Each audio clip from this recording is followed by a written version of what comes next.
Hello, everyone. I am so excited to dive into the topic of overcoming your doubts and your doubters. For any of us as women entrepreneurs, we've got to learn how to work with doubt. Doubt is something that stops us in our tracks, as do the doubters, the naysayers. And there's nobody on the planet that I've met that knows more about this topic than Kara Goldin, the bestselling author of Undaunted.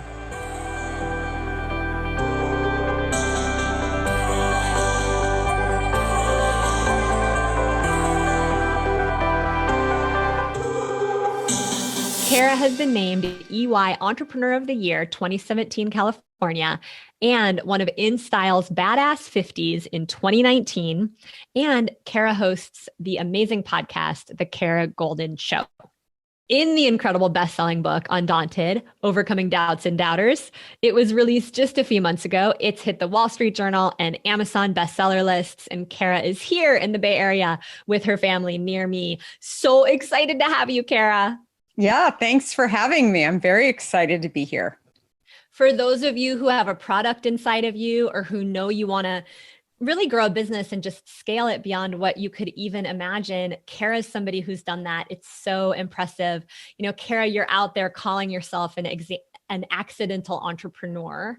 I tend to say the same thing about myself, but how do you think that impacted your journey and getting Hintwater to like where it is now?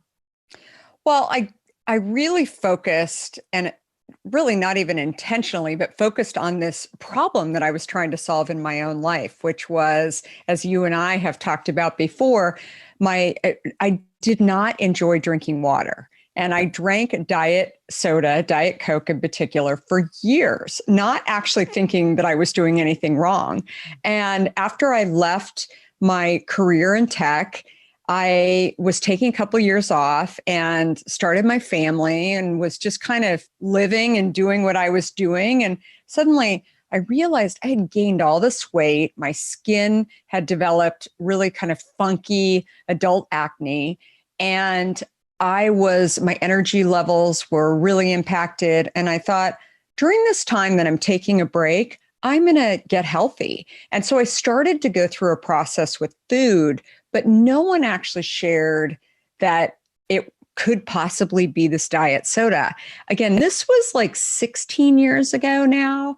And people didn't think that there was anything wrong with diet sweeteners. And I mean, you kind of remember this time where I was very alone. And when I tested this theory with just by swapping my Diet Coke out for plain water, that's when I saw this dramatic change. My skin cleared up, my energy levels were back, and I had lost over 20 pounds in 2.5 weeks. Wow. And I mean, crazy, right?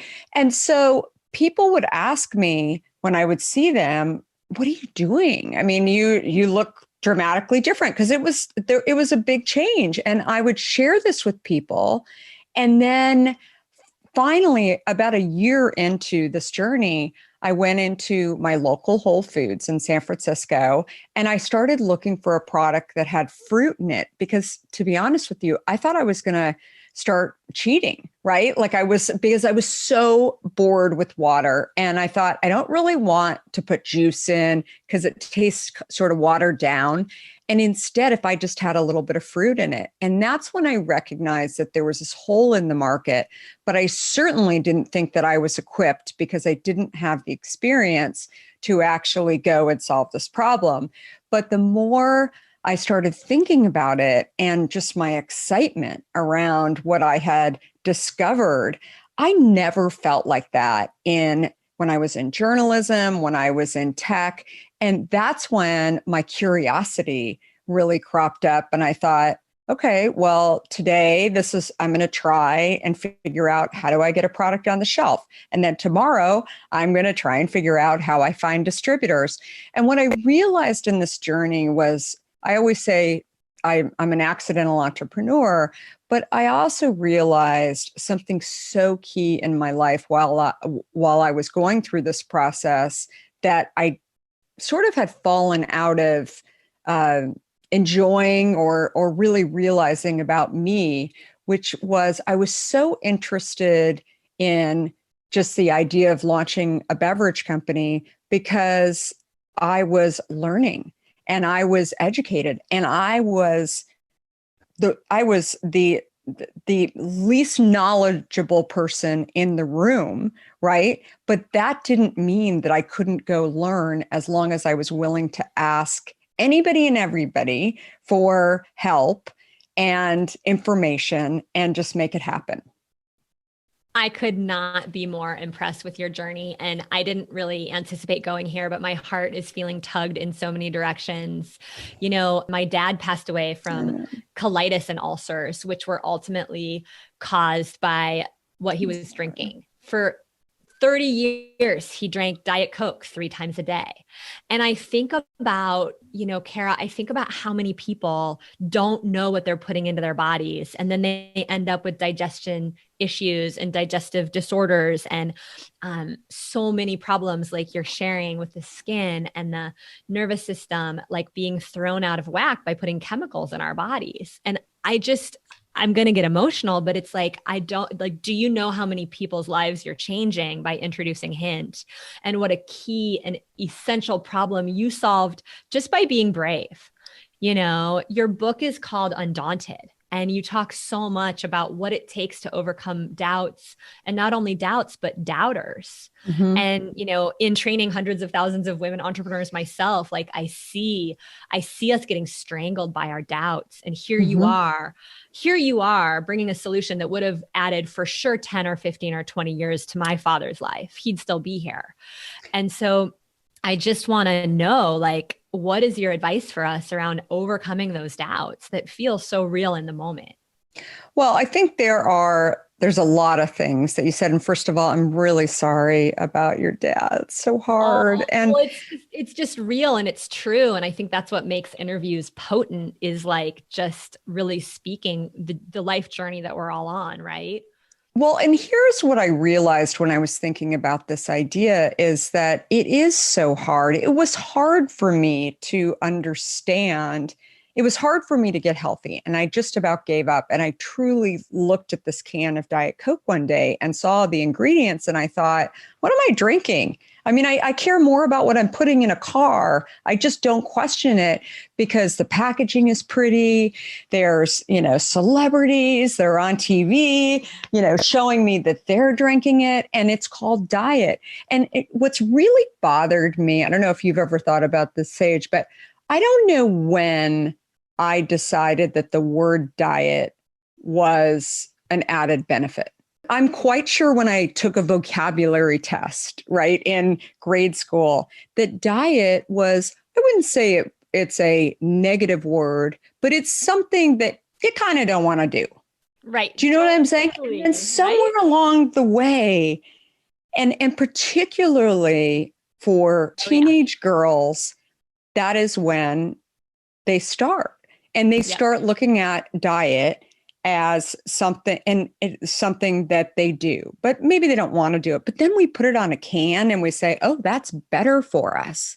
It's kind of whacked, right? It's so whacked. And yet that was really where I was when I was researching kind of why I believed that it was healthier and better for me.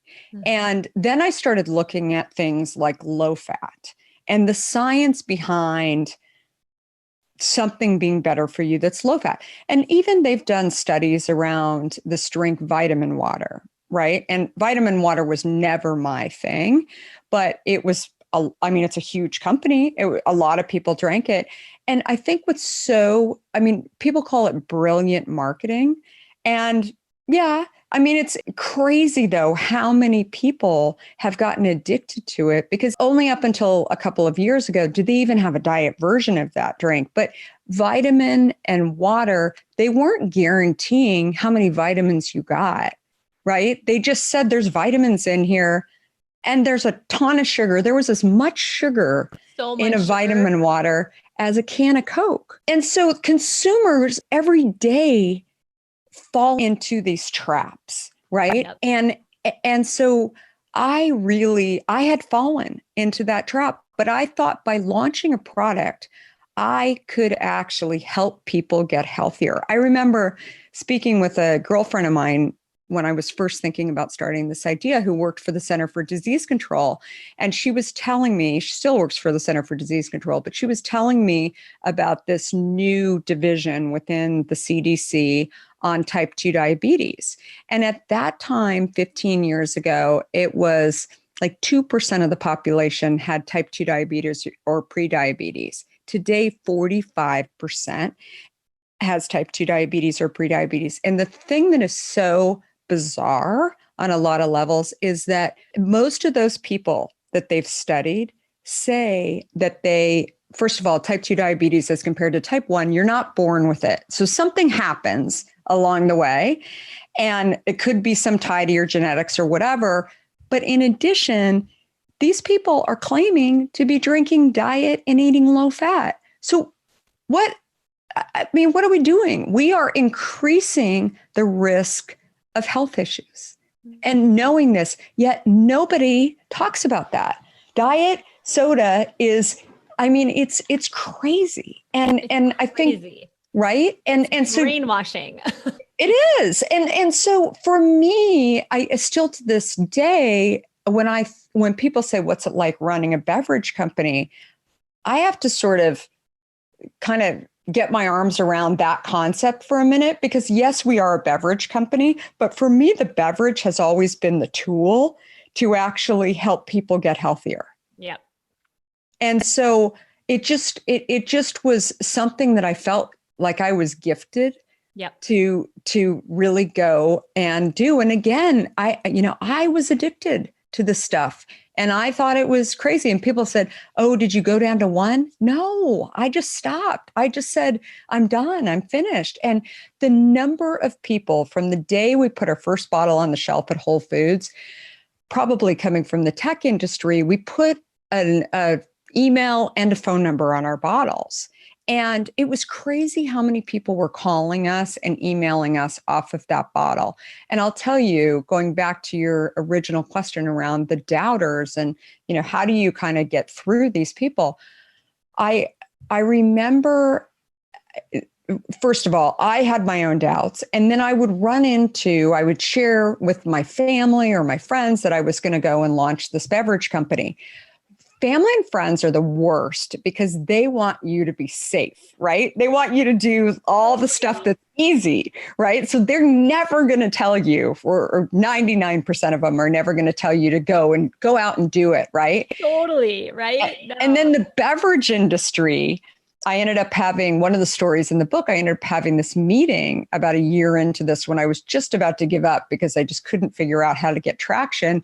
I had a meeting with this executive at Coca-Cola, and he said to me about 15 minutes into the conversation, I shared what I had, done in the Bay Area where I live, and, was doing great. And I was sort of on my sales mode, but also really excited to share that there's so much I don't know. And he interrupted me and said, "Sweetie, Americans love sweet. This product isn't going anywhere." And I was like, Like, wait, what just happened? I mean, this guy just said this across the phone. And people, I've shared that story when I've been out speaking over the years, and people have said, why didn't you hang up the phone? Why didn't you? And I said, I don't know. I don't know the response. I was so shocked. And I'm sure you've been in situations like that where you're like, wait, what just happened? But I went on to listen. Like, I'm so thankful to this day that he actually said that to me, because it sort of threw me, right? And I sat there and I just listened. And what I listened to for the next 45 minutes was his strategy. He had been at the soda company for years, and he was telling me why he was right. And at the end of that call with this person that had years of experience in $1 billion business, he had so much credibility in my mind. When he hung up the phone, it was clear as day to me that my mission and purpose for a beverage was very different than his. He was sharing with me that consumers want lower calories. They don't care about health. Mm-hmm. Can you imagine?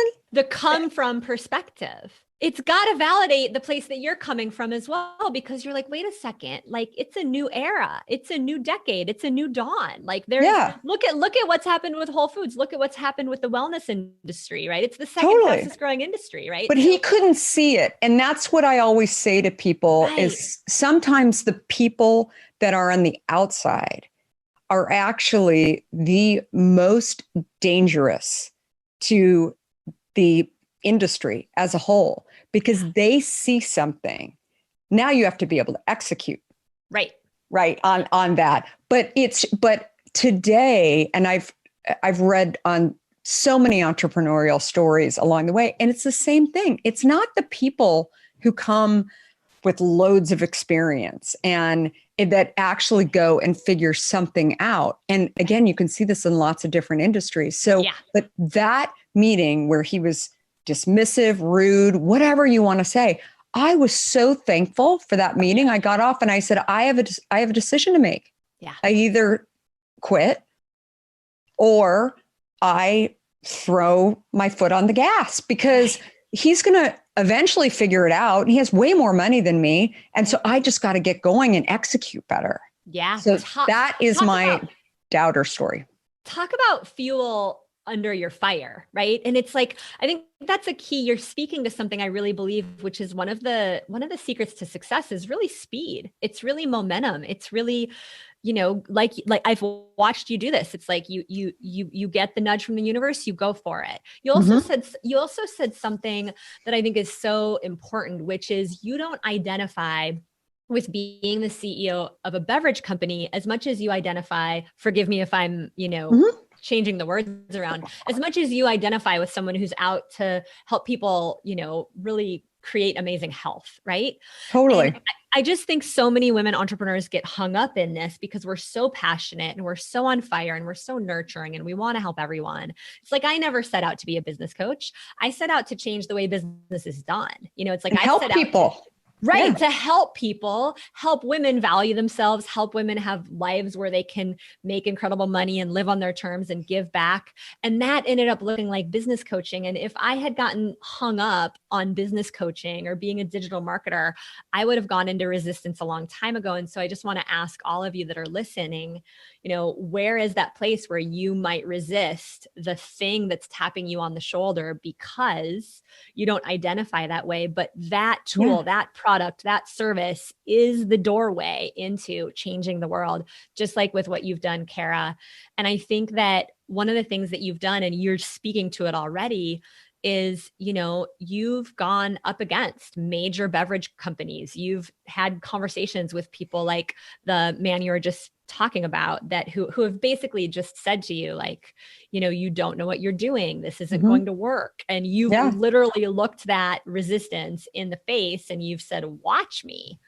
And so, like, what do we do in the face of naysayers, and how do you recommend, and what's your advice for women who are just looking for that little, extra morsel of courage that in the way that you seem to have gotten that in droves?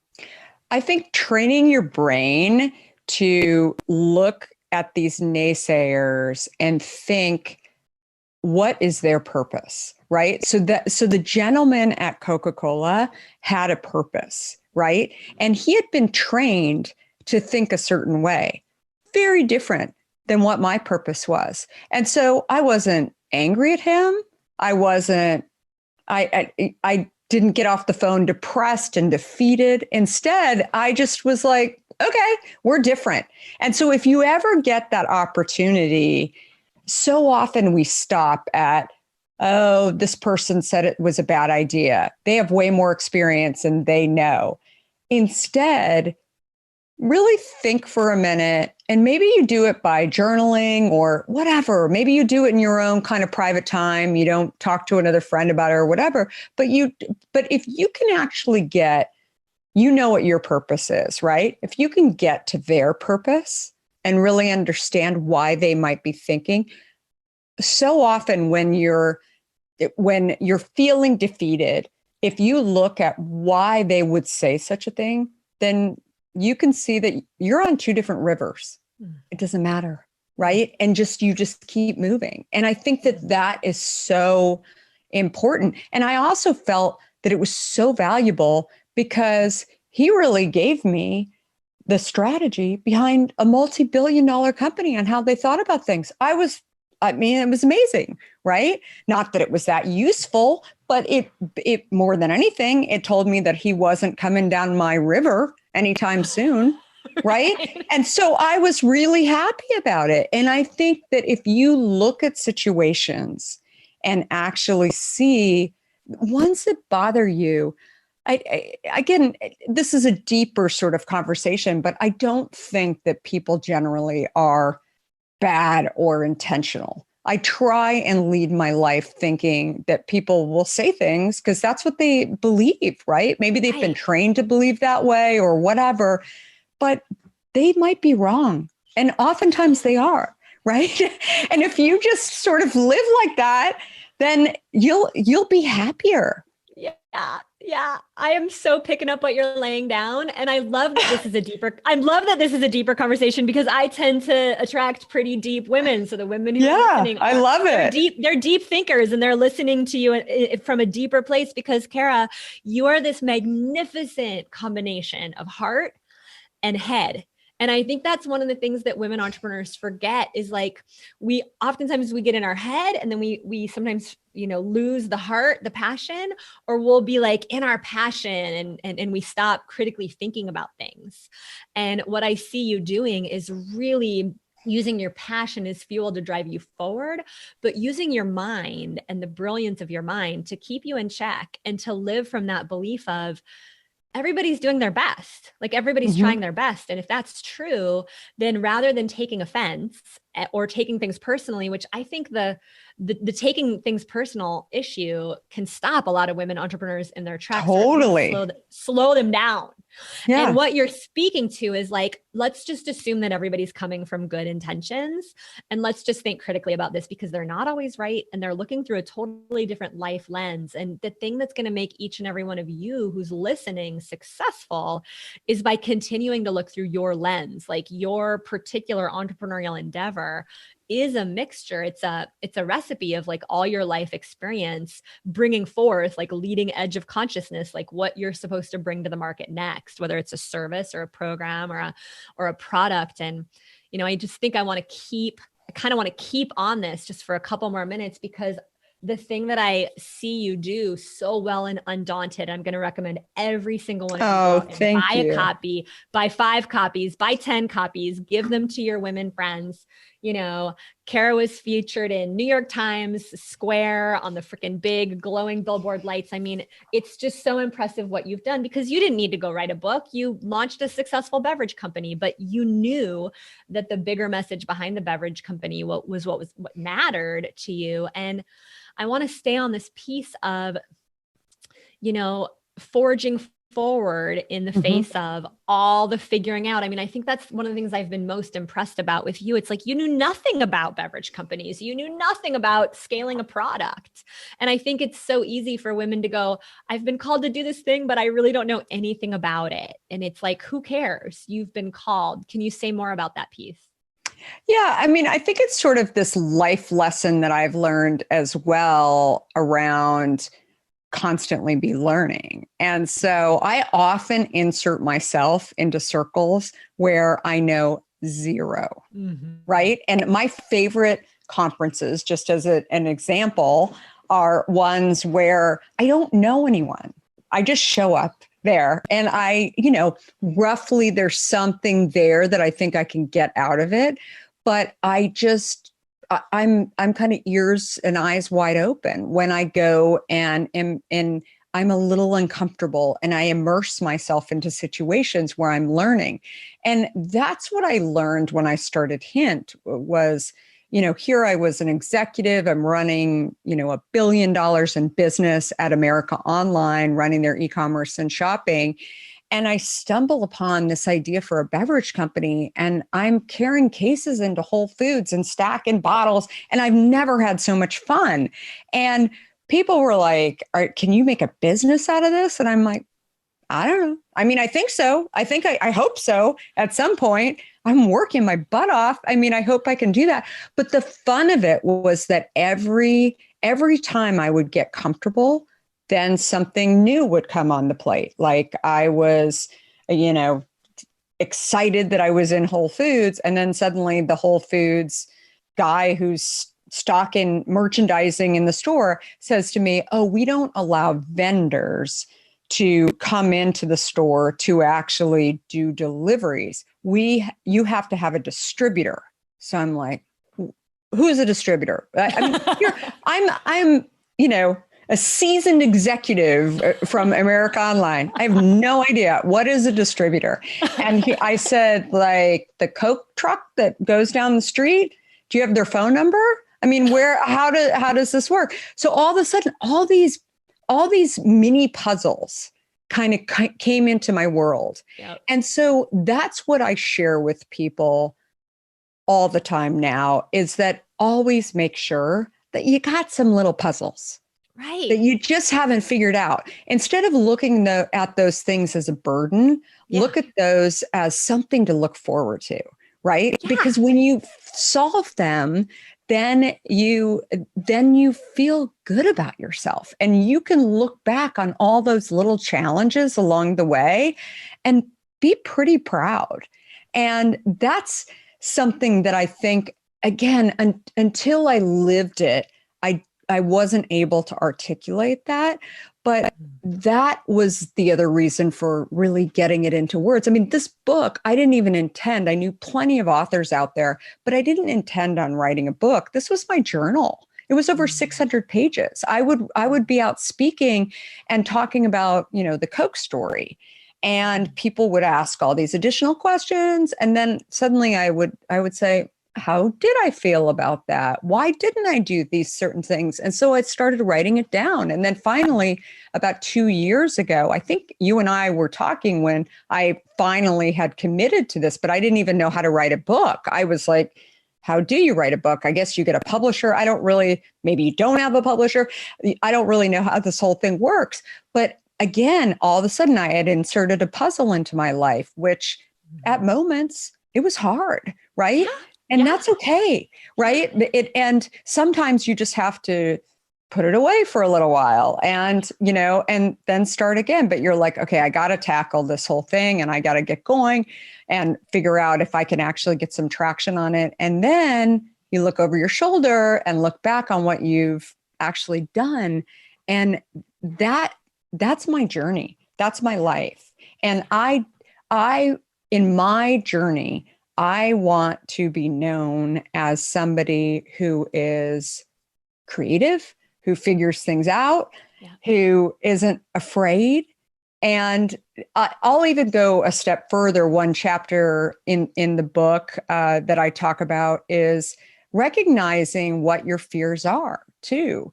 And maybe that's in business. In my case, it's in my personal life. I'm terrified of heights. I've been terrified of heights my whole life. And so I purposely insert height situations into my life. And one of the stories that has really hit lots of people, and I've heard from many, is a story about the Grand Canyon. And that was my first memory of knowing that I was afraid of heights. And while I prepared and tackled and thought I had, that was the worst thing that was going to happen, it wasn't the worst thing that was going to happen. And, you'll have to read it to sort of see, but that's the point where how many people didn't see the pandemic coming this year? I didn't. Right. Right.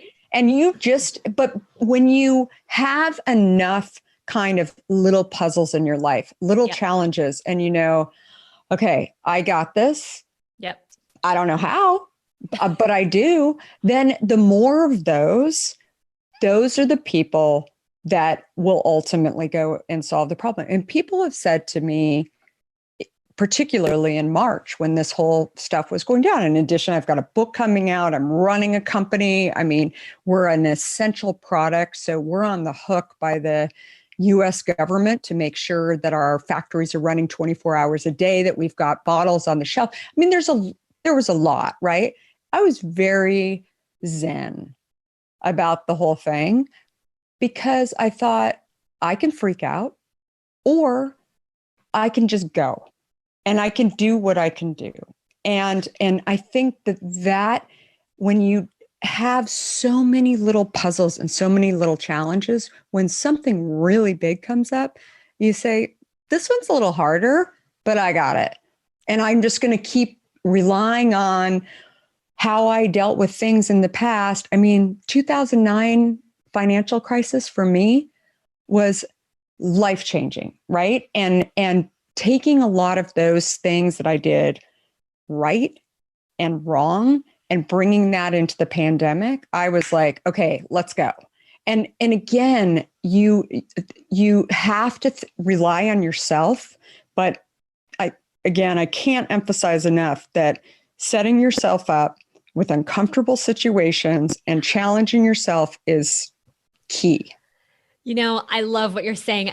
Ever since I was young, I remember just making this decision that when I was afraid of something, I should move toward it rather than against it. It's why I went skydiving. It's why I moved to New Zealand. It's like all these things, right? And it's like, there's so much in what you're sharing, but the bottom line is, your problems don't define you. I see women all the time go, oh my gosh, I'm so overwhelmed. Social media, video marketing, online conversion, opt-in pages, blah, blah, blah. It's like each one of these things that you can learn, it doesn't define you, but it's a part of your success. And that come from place that you're speaking to, Kara, that I've got this. It's like we train the mind either before us or against us. And it's like what I've seen you do so well also is just be the beginner in the room, no matter how much of a badass you are, no matter how much success I've seen you create. I've also seen you in situations where you're like, what is that? I don't understand, explain it to me. And I just acknowledge you for that. And I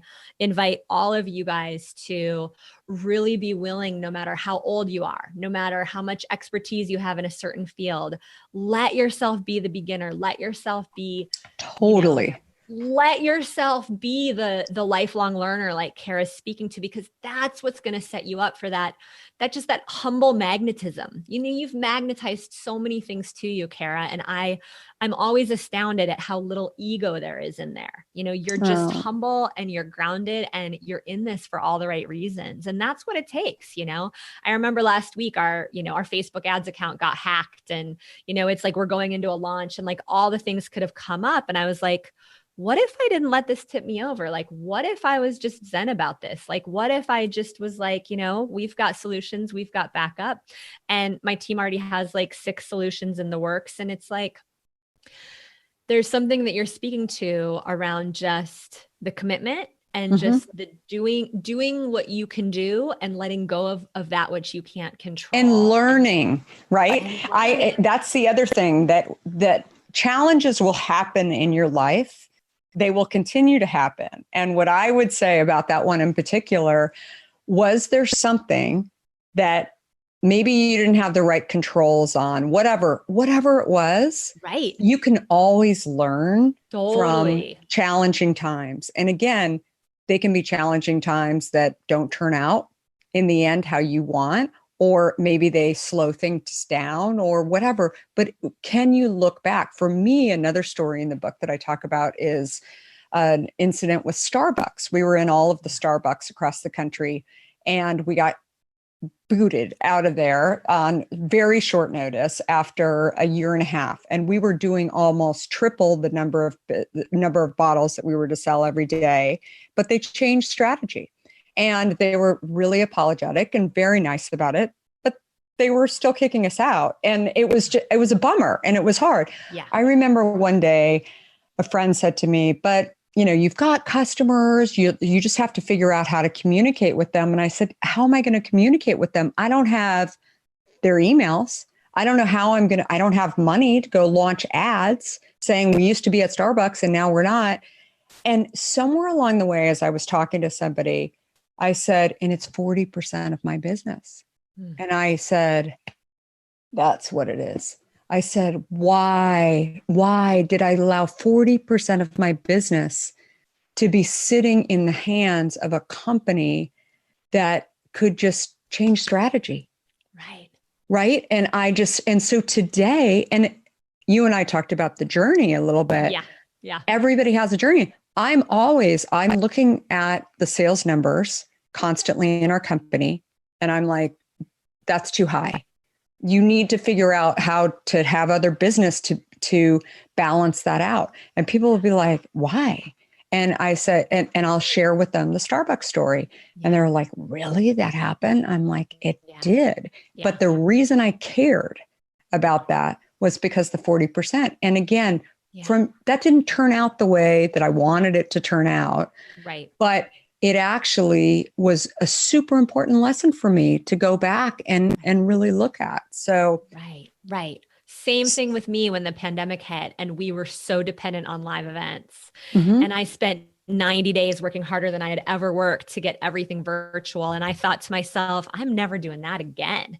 My systems now are in place for virtual events across a variety of platforms. And it was like, so many people were like, oh, I'm so sorry. I'm so sorry. I'm like, I'm 100% responsible for the fact that I put I put the majority of our revenue and financial health of the company in live events. And now I know, and I'll never make that mistake again. Now we're diversified, and diversification is a big piece. And, I love that story because it's like, rather than pointing the finger, so many people would point the finger at Starbucks or whatever, the strategy changing or whatever. It's like, no, you actually took it upon yourself to say, how can we be stronger from this? And that's, I think, what I love so much about your book. I'd love for you to tell us how we get your book. And of course, we can go buy it on Amazon, but where else can we get it so that we can also stay connected with you and all your incredible resources?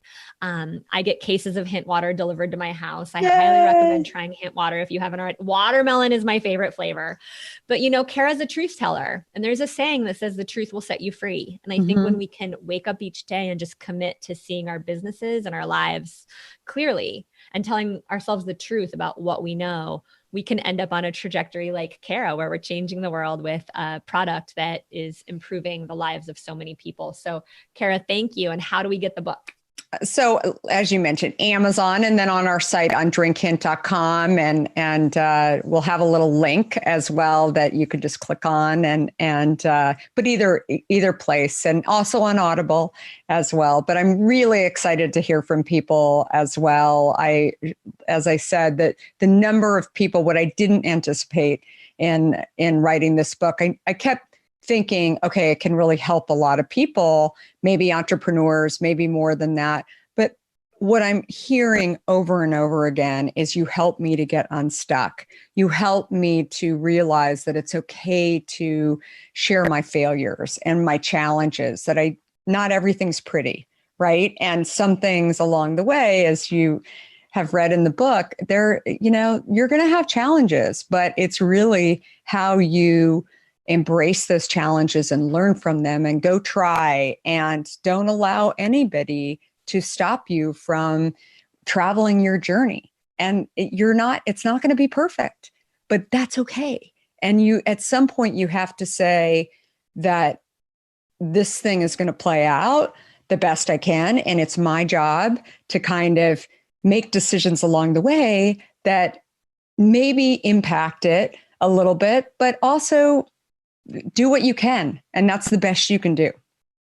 Head over to drinkhint.com, grab some hint water, grab Kara's book, Undaunted. It's incredible. I also love your sunscreen. It's the only sunscreen I want to use anymore. Yay! So I always order a bunch and put in my suitcase for when I get on a plane. And I'm just so grateful for your wisdom. And I encourage every single one of you to go grab the book and take these words and go out there and keep rocking it, because your doubts are never anywhere near as big as your passion and your commitment. And you have the opportunity to make such a difference in the world and such a difference in your own life by going for it and seeing things clearly and really just committing in the way that Kara has with Undaunted. Kara, any last words? I love how you've described it. And it just makes me so happy that you're reading it and you're sharing it with your audience. And I'm very, very excited for all of your success too. As I mentioned, it's very, very exciting. Thank you. Thank you, everyone. Go be a powerhouse woman entrepreneur. The world needs us. Go grab the book, and we'll see you on the next episode. Bye, everyone. Bye, Kara. Thanks, everyone. And if you got value from this episode, I invite you to hit the subscribe button so that we can get you weekly business trainings in your inbox to help you grow your impact and your income the women's way. Head over into the Women Rocking Business Sisterhood Facebook group and introduce yourself there, because women go so much further when we go together. Just click the button to subscribe, and we will see you on the other side.